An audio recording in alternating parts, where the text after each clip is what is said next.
Bismillahirrahmanirrahim.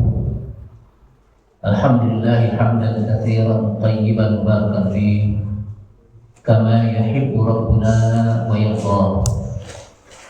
Asyhadu an la ilaha illallah wahdahu la syarika lah wa la na'budu illa iyyah. Wa asyhadu anna Muhammadan 'abduhu wa rasuluhu la nabiyya ba'dah.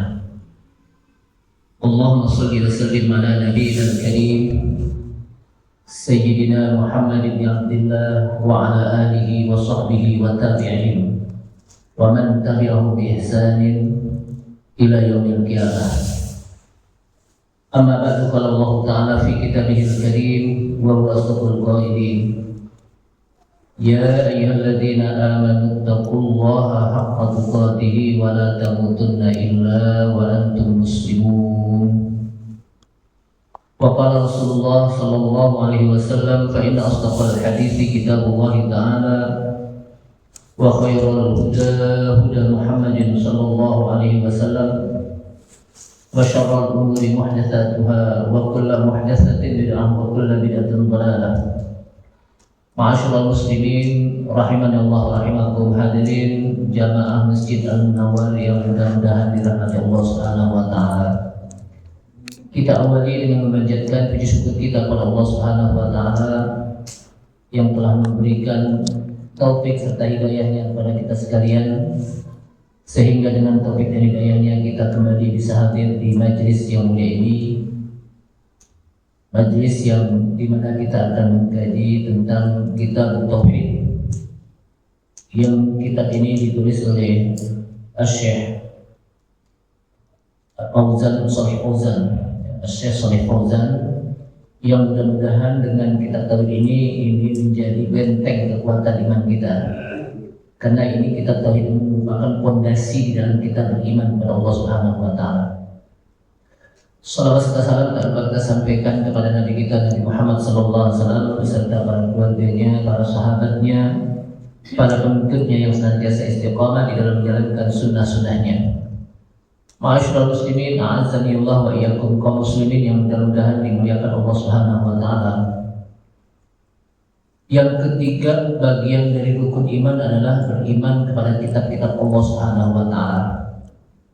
Kita sudah membahas tentang bagaimana kita beriman kepada kitab-kitab sebelumnya, baik Taurat, Zabur, Injil, dan juga termasuk di sana suhuf.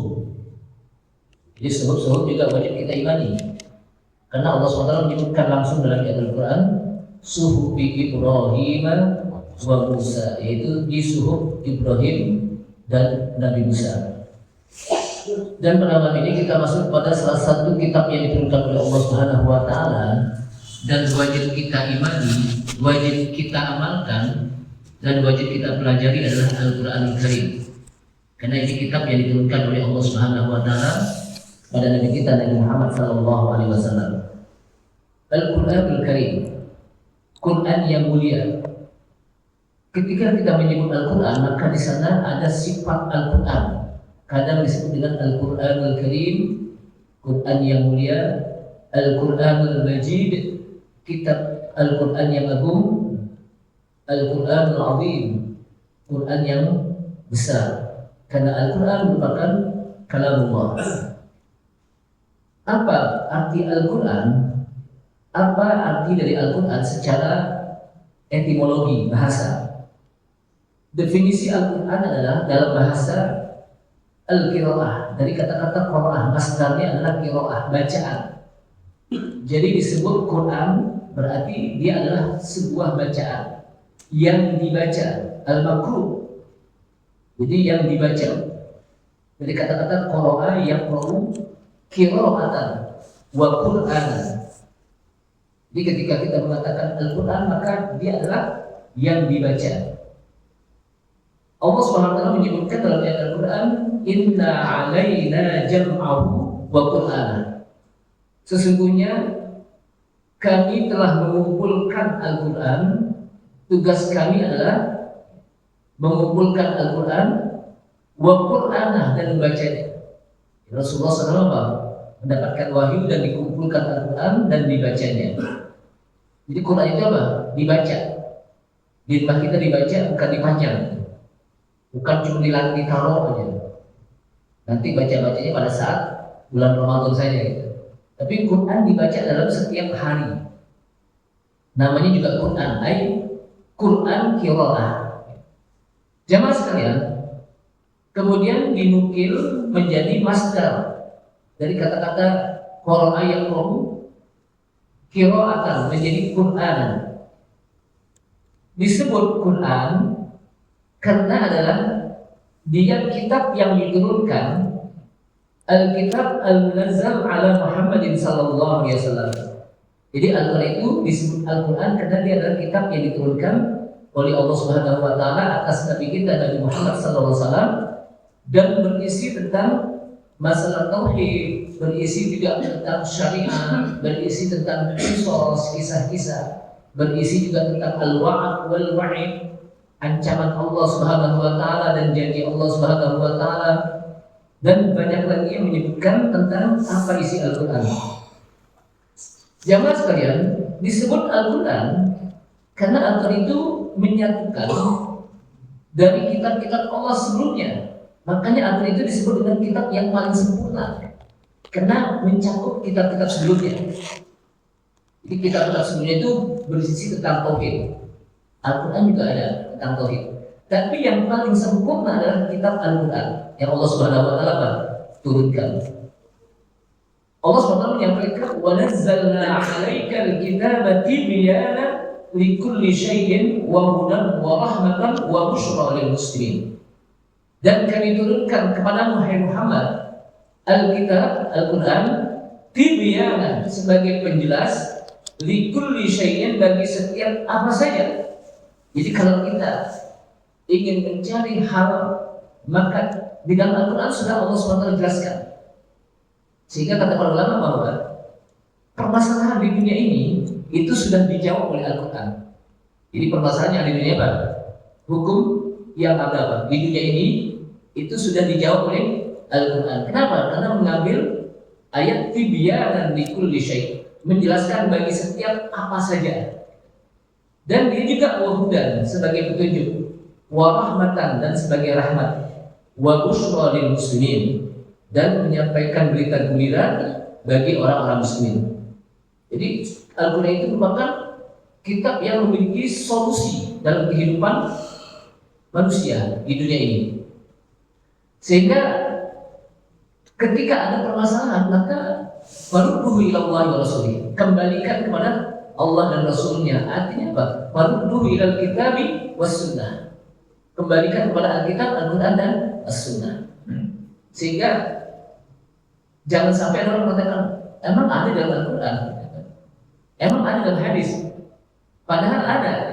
Dalam Al-Quran sudah dijelaskan, sudah dijawab permasalahannya apa saja. Cuma masalahnya, apakah kita tahu hal-hal yang sudah dijawab oleh Allah Subhanahu wa taala di dalam Al-Quran, permasalahan kehidupan manusia. Kemudian jamaah sekalian, itu secara takrif bahasa lughatan atau etimologi. Bagaimana dengan takrif secara istilahi syar'i atau yang kita dengar terminologi?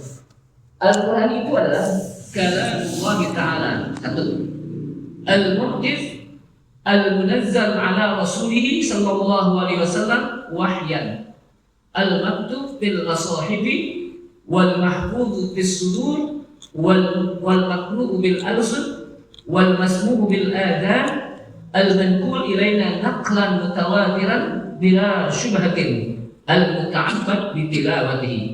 Ini definisi Al-Quran. Bisa diulangi, Pak? Ada yang bisa mengulangi nggak definisi ini?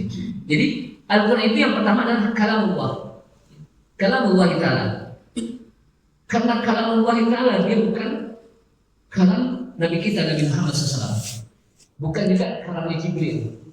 Dia kalamullah, firman Allah Subhanahu wa taala. Kemudian al-mu'jaz atau al-mu'jiz, dan Al-Quran itu menjadi mukjizat. Al-mu'jaz yang dijadikan mukjizat. Kenapa al-mu'jaz dijadikan mukjizat? Karena Al-Quran mampu melemahkan orang-orang yang menentang menentukan turunnya Al-Quran. Jadi Al-Quran itu disebut mukjizat karena Al-Quran mampu menentang orang-orang yang menentang Al-Quran. Coba bikin satu Al-Quran nggak bisa.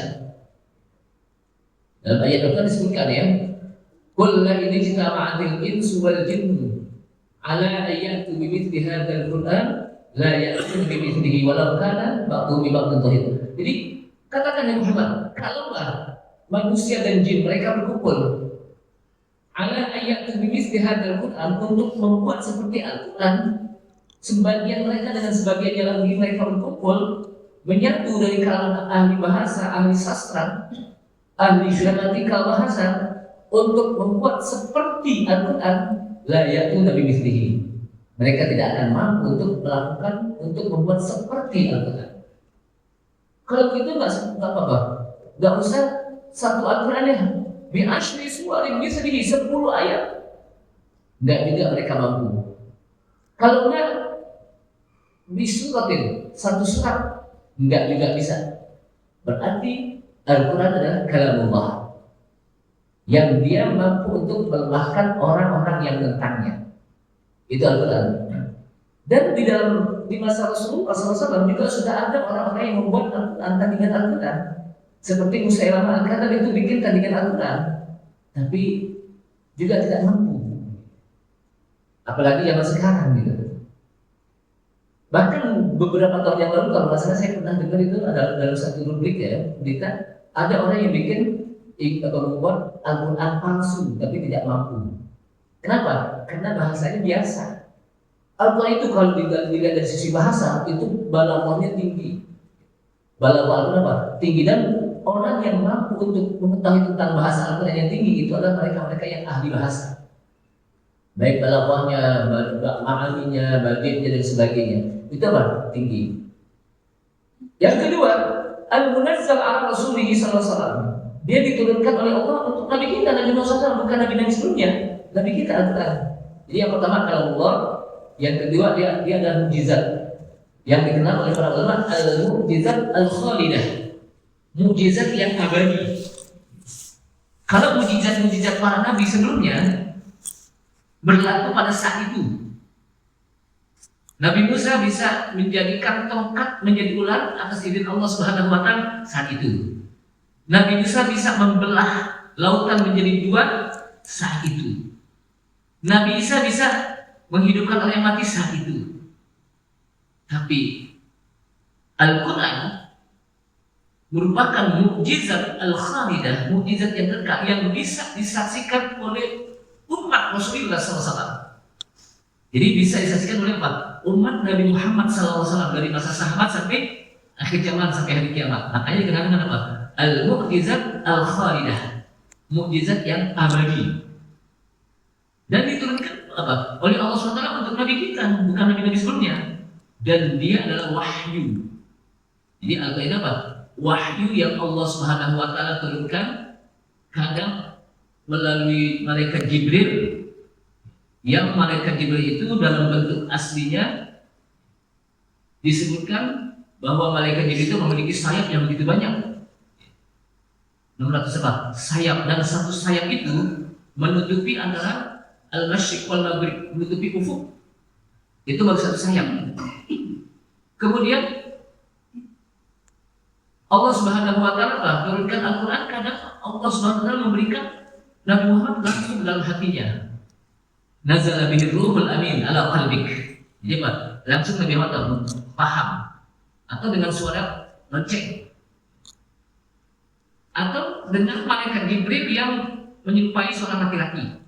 Jadi ada beberapa macam cara wahyu yang Allah Subhanahu wa Ta'ala turunkan untuk Nabi kita, Nabi Muhammad SAW. Kemudian Al-Quran juga al-maktub fil masahif, dia ditulis di dalam mushaf-mushaf yang kita baca sekarang ini, yang dikenal dengan mushaf Utsmani atau Rasam Utsmani. Kenapa disebut mushaf? Karena dia lembaran-lembaran. Kenapa disebut Rasam? Karena tulisan yang disatukan di masa sahabat Utsman. Kenapa disebut Rasam Utsmani? Karena di zaman Utsman, di antara sahabat terjadi perselisihan tentang bacaan Al-Quran dengan tulisannya. Sehingga mereka ngadu kepada Utsman bin Affan yang saat itu menjadi seorang khalifah. Dan kata Utsman, apakah engkau berselisih tentang kitab Al-Quran sebagaimana orang-orang ahli kitab berselisih tentang kitab mereka? Kemudian Utsman pun menyatukan bacaan Al-Quran dengan tulisan yang namanya Mushaf Utsmani atau Rasul Utsmani. Makanya Quran itu memiliki kaidah yang berbeda dengan tulisan-tulisan bahasa Arab pada umumnya. Seperti kalau kita lihat ulaika ada wawunya dia, alif sama wawu situ. Tapi nggak panjang. Itu apa? Tulisan Al-Quran. Atau dengan apa? Seperti kalau kita lihat Maliki Yaumiddin, kadang ma-nya tidak pakai alif, tapi dia pakai apa? Baris panjang berdiri. Maliki Yaumiddin itu namanya apa? Dalam satu Utsmani. Walaupun di situ juga menyebutkan oleh para ulama kata-kata Maliki Yaumiddin, ma-nya itu boleh panjang dan boleh pendek dengan dibaca Maliki Yaumiddin, Maliki Yaumiddin. Cuman kebanyakan kita dibaca apa? Panjang. Walaupun kalau dibaca pendek boleh. Kenapa? Karena riwayat yang membaca pendek itu ada dalam surat Al-Fatihah, berbeda dengan di dalam surat An-Nas. Kalau surat An-Nas, kalau dibaca Malikin Nasalah, yang benar apa? Malikin Nas. Jadi kalau ada apa? Qul a'udzu birabbin nas, Malikin salah. Kenapa? Enggak ada riwayat yang menjelaskan tentang ma-nya panjang. Yang betul, Qul a'udzu birabbin nas, Malikin nas.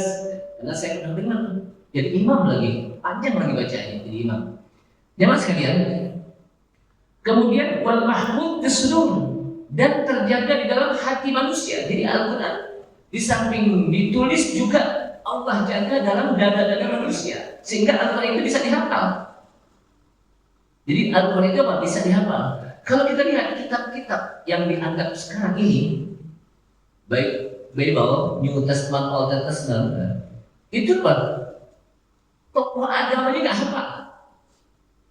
Baik itu apa? Kitab Lukas, Yohanes, dan lain sebagainya. Tapi Al-Quran bisa dihafal dari mulai Al-Fatihah sampai An-Nas.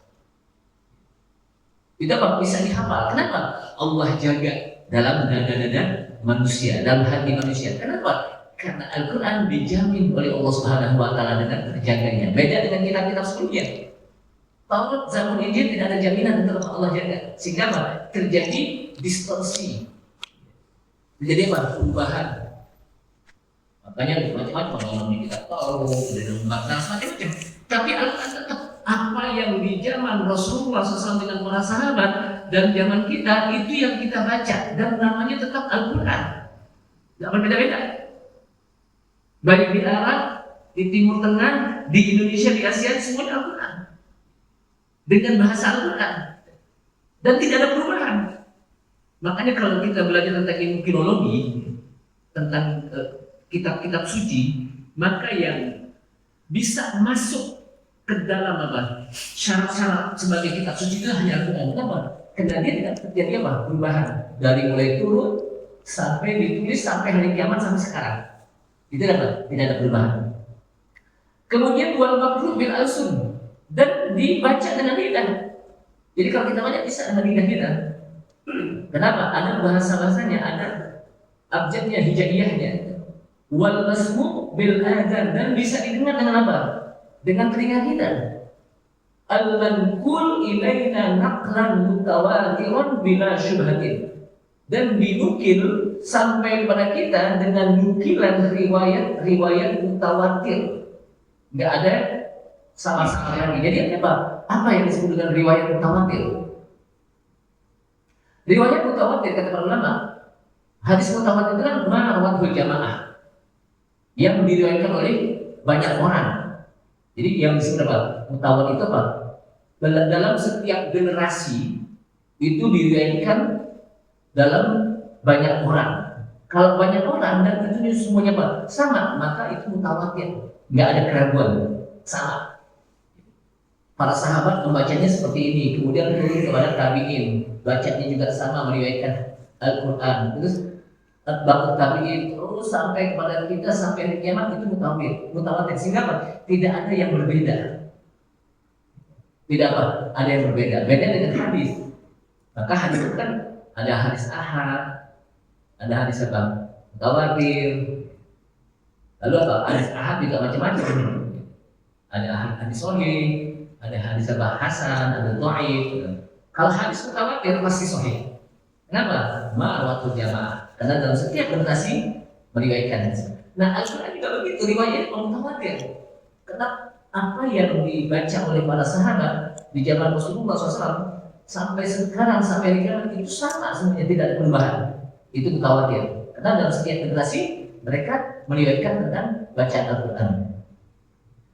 Dan yang terakhir adalah al-muta'abbad bi tilawatihi, dan menjadi ibadah dengan kita membacanya.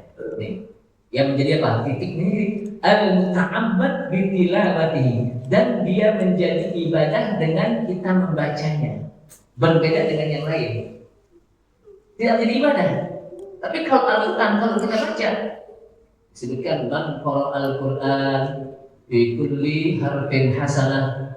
Barang siapa yang membaca Al-Quran pada setiap huruf satu kebaikan, wa bi kulli hasanatin ashrun, dan pada setiap satu kebaikan Allah berikan 10. La aqul alif lam mim harfun, kata Rasulullah, saya tidak mengatakan alif lam mim itu satu huruf, tapi alif harfun, lam harfun, mim harfun. Berarti alif satu huruf, lam satu huruf, mim satu huruf. Berarti kalau kita membaca alif lam mim 3 huruf 30 pahala, itu baru alif lam mim. Belum kita lanjutkan lagi dzalikal kitabu la raiba fihi hudan lil muttaqin. Berapa huruf? Tinggal itu sendiri ya. Jadi apa? Ibadah. Karena ibadah, maka hendaknya kita baca setiap hari. Kenapa? Menjadi ibadah. Kalau kita membaca Facebook itu tidak menjadi ibadah. Kita baca koran, sekarang orang di jalan koran ya, atau majalah. Kenapa? Udah nggak ada apa? Udah nggak ada pasaran lagi. Dulu kan zaman dulu pagi-pagi udah lempar majalah atau apa, koran. Tapi sekarang tidak. Tapi langsung di depan kita. Apakah itu dengan bentuk Facebook atau WA dan juga Instagram dan lain sebagainya, itu nggak menjadi ibadah.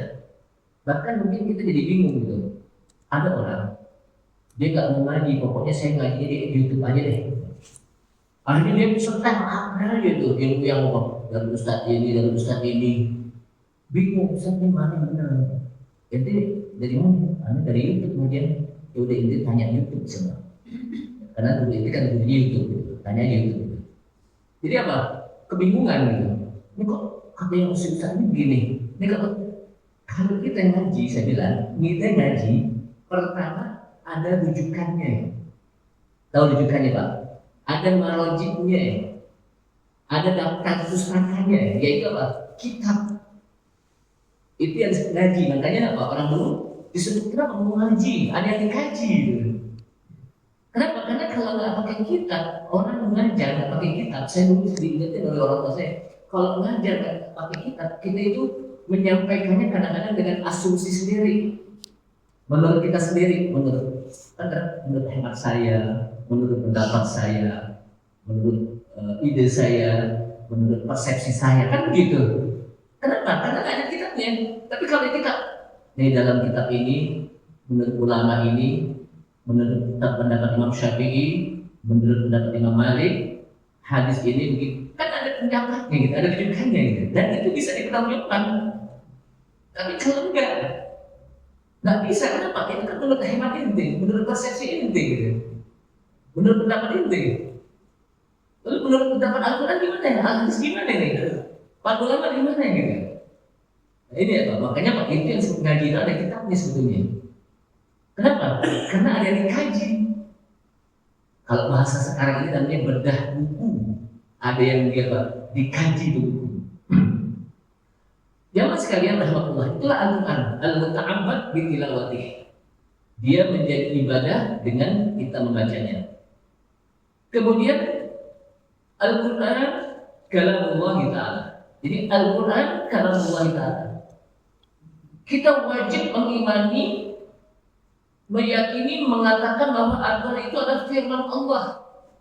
Jangan sampai ada orang mengaku Islam tapi dia mengatakan Al-Quran itu bukan firman Allah. Itu adalah tulisan Nabi kita, Nabi Muhammad SAW. Atau itu adalah apa? Produk hasil pemikiran Nabi Muhammad SAW. Itu jangan. Kenapa? Karena Al-Quran kalamullah. Al-Quran kalamullah bilabdihi labdan wa maknan. Lapatnya maknanya kalamullah. Makna dan lapatnya apa? Kalamullah. Munazzalun diturunkan ghair makhluk. Dia bukan makhluk. Dan inilah yang menjadikan Imam Ahmad bin Hanbal di penjara. Yang pada saat itu di masa Imam Ahmad bin Hanbal adalah masa kekhalifahan dengan pemahaman Mu'tazilah. Jadi Mu'tazilah mengatakan bahwa Al-Quran itu makhluk. Sedangkan Ahlussunnah wal Jamaah mengatakan Al-Quran itu apa? Ghair makhluk, qadim. Qadim. Dan dipaksa sampai Imam Ahmad di penjara. Kenapa? Karena ini merupakan pemahaman Ahlussunnah wal Jamaah bahwa Al-Quran kalamullah, qadim, ghair makhluk, diturunkan oleh Allah SWT. Sebab apa? Sebab salah satu sifat Allah Subhanahu wa Ta'ala adalah kalam. Sifat Allah SWT adalah kalam kan? Wa Musa takliba. Dan Allah pernah berbicara kepada Musa dengan beberapa kalimat. Berarti Allah memiliki apa? Sifat kalam. Dan Al-Quran adalah kalamullah yang qadim. Jangan sekalian, sama'ahu minhu Jibril alaihissalam. Jibril mengasih dengar kepada Nabi kita Nabi Muhammad SAW. Jadi Nabi Jibril mendengar dari Allah Subhanahu wa Ta'ala melalui Lauhul Mahfuz, kemudian wa balaghahu ila Muhammad. Jadi Jibril itu apa? Allah Subhanahu wa Ta'ala kasih dengar dengan melalui Lauhul Mahfuz, dan setelah itu dari Jibril wa balaghahu ila Muhammadin SAW. Lalu Jibril menyampaikan kepada Nabi Muhammad SAW. Wa Muhammadun balaghahu li ashabi. Dan Nabi Muhammad SAW pun menyampaikan kepada para sahabat. Dan setelah itu terus sampai hari ini, sampai kita. Ini melalui Jibril dari Allah SWT, melalui apa? Jibril dan apa? Kemudian disampaikan kepada Nabi kita Nabi Muhammad SAW. Dan Al-Quran itu diturunkan dalam dua tahap. Pertama, tahap di mana Allah Subhanahu wa Ta'ala turunkan dari Lauhul Mahfuz ke langit dunia. Dan itu hanya satu kali terjadi, yaitu di malam apa? Malam Qadar. Kemudian setelah itu Allah SWT turunkan dari langit dunia ke Nabi kita Nabi Muhammad SAW, kadang di Mekah, kadang di Madinah, dengan beberapa sebab, kadang melalui sebab-sebabnya dan sebagainya. Dan itu dalam tempo 23 tahun, 13 tahun di Mekah dan 10 tahun di Madinah. Jadi dalam apa? 2 tahun. Nah itulah yang disebutkan oleh Allah SWT, inna anzalnahu fi lailatul qadar. Sesungguhnya kami turunkannya Al-Quran pada malam Qadar. Maksudnya apa? Dari Lauhul Mahfuz ila sama'id dunya, ke langit dunia. Dan itu peristiwanya satu kali. Sedangkan dari langit dunia ke Nabi kita Nabi Muhammad SAW itu dalam tempo 23 tahun. Kadang di Mekah, kadang di Madinah. Jamaah sekalian, wawul ladzi natlu bi alsinatina, itulah yang kita baca dengan lidah kita. Jadi apa yang dia disampaikan oleh Nabi Muhammad SAW kepada para sahabat, di mana para sahabat itu mereka adalah orang-orang yang memahami tentang Al-Quran, mengalami turunnya Al-Quran. Jadi para sahabat itu adalah orang-orang yang memahami Al-Quran dan orang yang mengalami turunnya Al-Quran. Makanya salah satu yang boleh kita ambil dari tafsirnya yaitu tafsir para sahabat. Karena kalau kita belajar tentang tafsir, ya, para ulama bagi dua. Pertama tafsir bil ma'qul, atau kita masuk ke tafsir bil manqul. Yang kedua tafsir bil ma'qul pakai ain. Yang pertama tafsir bil manqul. Tafsir bil manqul atau yang dikenal dengan tafsir bil mansur sama. Di tafsir bil manqul sama juga dengan tafsir bil mansur. Itu tafsir Al-Quran dijelaskan dengan Al-Quran itu sendiri. Jadi Al-Quran langsung Allah SWT jelaskan dalam Al-Quran. Seperti kalau kita baca di dalam surat Al-Baqarah, "Dzalikal kitabu la raiba fihi hudan lil muttaqin." Al-Quran itu diturunkan sebagai petunjuk bagi orang-orang yang bertakwa. Siapa orang bertakwa? Alladzina yu'minuna bil ghaibi, dijelaskan oleh Allah SWT. Itu dari tafsir apa? Bil maksur atau bil manqul. Ada namanya ada Al-Quran dijelaskan dengan hadis atau dengan sunnah. Jadi tafsir Al-Quran di sunnah. Tafsir Al-Quran dengan apa? Sunnah, seperti aqimis shalah wa atuz zakah. Dirikanlah sholat, tunaikanlah zakat. Nah di dalam Al-Quran kan tidak dijelaskan bagaimana tentang tata cara sholat. Maka hadis yang menjelaskannya tentang waktunya, tentang tata caranya dari mulai takbir sampai salam, tentang sebelum sholat yang sujud, itu apa di hadis. Namanya Al-Quran, tafsir Al-Quran bil sunnah. Kemudian Al-Quran, tafsir Al-Quran bil azhar. Tafsir Al-Quran dijelaskan dengan azhar sahabat. Kenapa sahabat? Karena sahabat adalah orang yang mengalami turunnya Al-Quran dan langsung bisa memahami apa yang disampaikan oleh Rasulullah SAW. Sehingga Ibnu Mas'ud mengatakan, saya tahu bahwa Al-Quran itu, ayat itu turun kepada seseorang di tempat itu dan kepada siapa. Kata Ibnu Mas'ud dalam Muqaddimah Ibnu Katsir. Jadi kata Ibnu Mas'ud dalam Muqaddimah Ibnu Katsir dijelaskan, saya tahu bahwa ayat itu diturunkan kepada siapa dan di mana. Makanya sahabat apa? Mereka juga diberikan otoritas untuk bisa menafsirkan Al-Quran. Namanya apa? Tafsirul Quran bil athar. Begitu juga tabi'in. Kenapa tabi'in? Karena tabi'in adalah orang yang langsung mengambil ilmu dari para sahabat. Yang sahabat itu orang yang mengalami Al-Quran seperti Mujahid. Mujahid ini adalah muridnya Ibnu Abbas.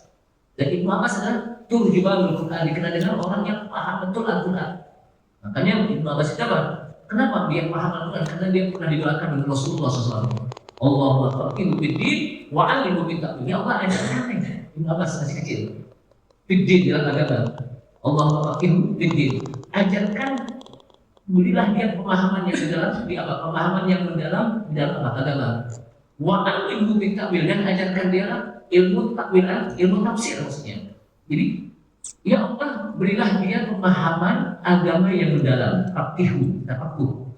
Kemudian wa'allimhu bit-ta'wil, ajarkanlah dia ilmu tafsir. Makanya Ibnu Abbas menjadi ulama tafsir turjumanul Quran.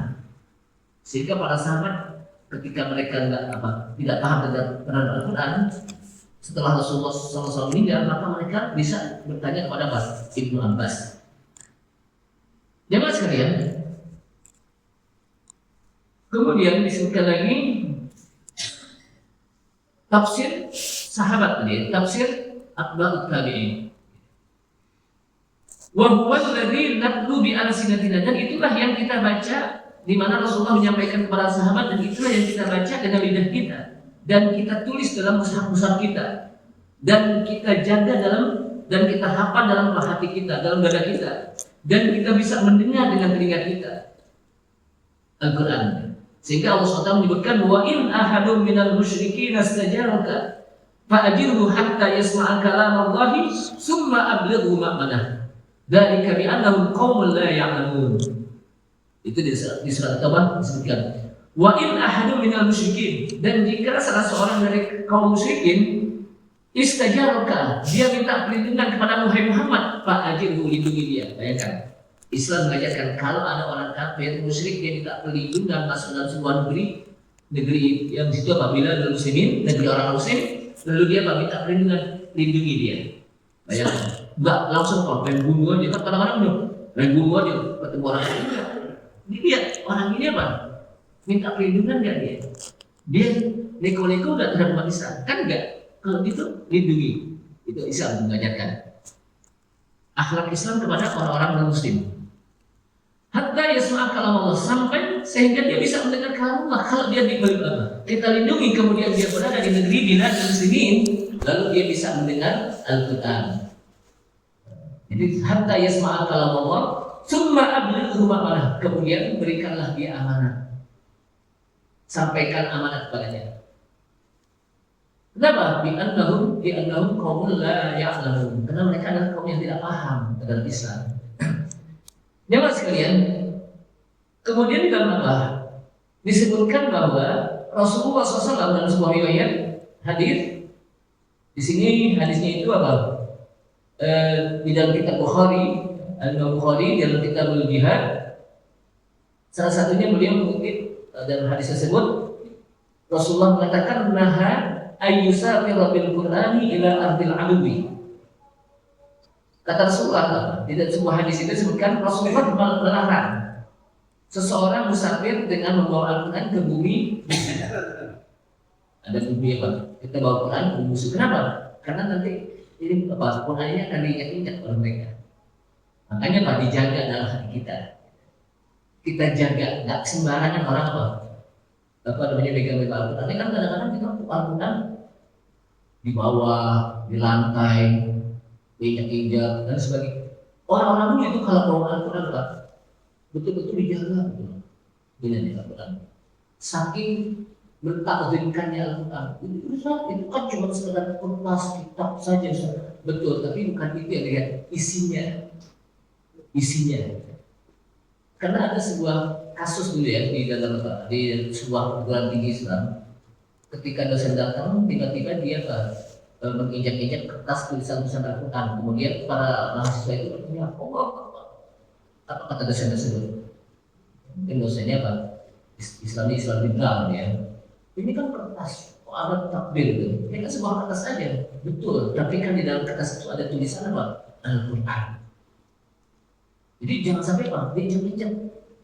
Sama dengan gini, kalau kita bandingkan gini, kita punya utuh orang tua kita punya orang tua, lalu ada orang ambil, kemudian diinjak-injak, kita marah nggak? Pasti marah. Kenapa? Yang kita marah bukan kata apa kertasnya, tapi di kertas itu ada apa? Utuh orang tua kita.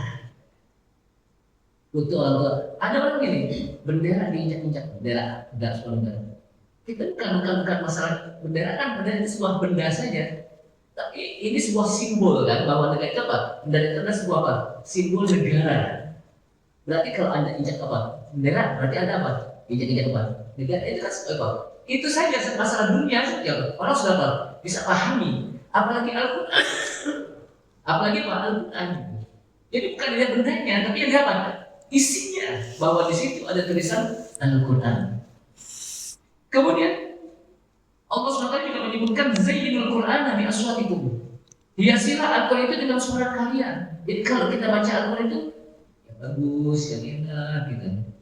Agar apa? Ada daya tarik terhadap orang-orangnya enak.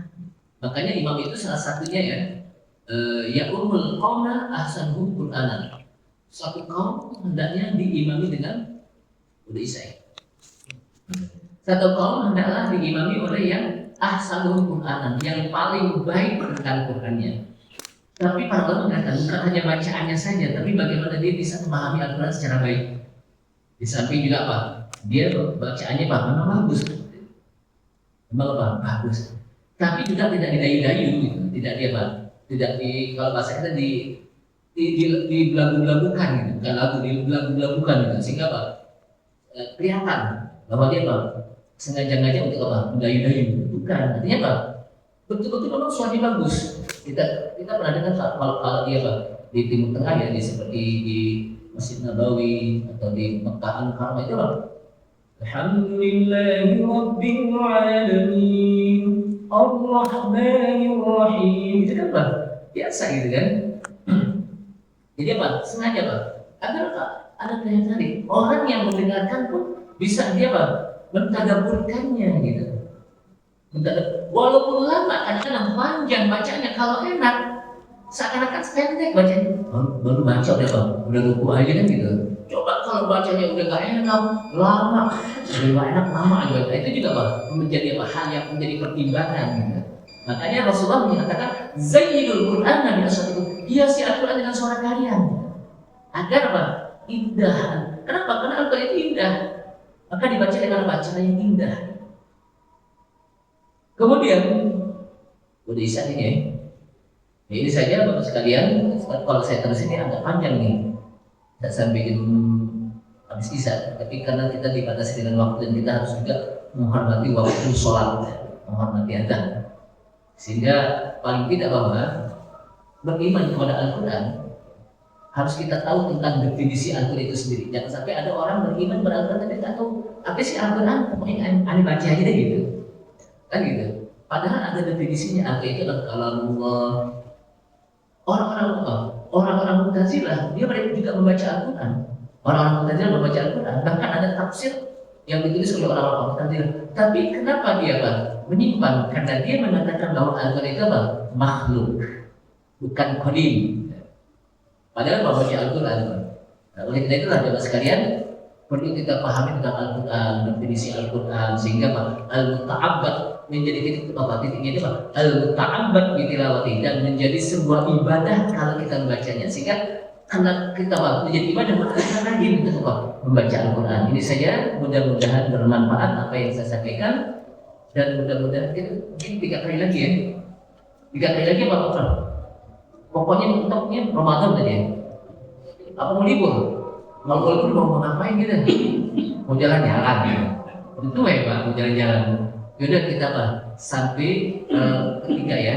Dan 3 kali lagi ya, mudah-mudahan Allah SWT sampaikan kita di bulan Ramadan dan kita bisa melaksanakan kewajiban kita sebagai seorang mukmin, sholat puasa di bulan Ramadan dengan kita menunjukkan malam-malam Ramadan dengan kita sholat tarawih, kita witir berjamaah, dan juga kita membaca Al-Quran.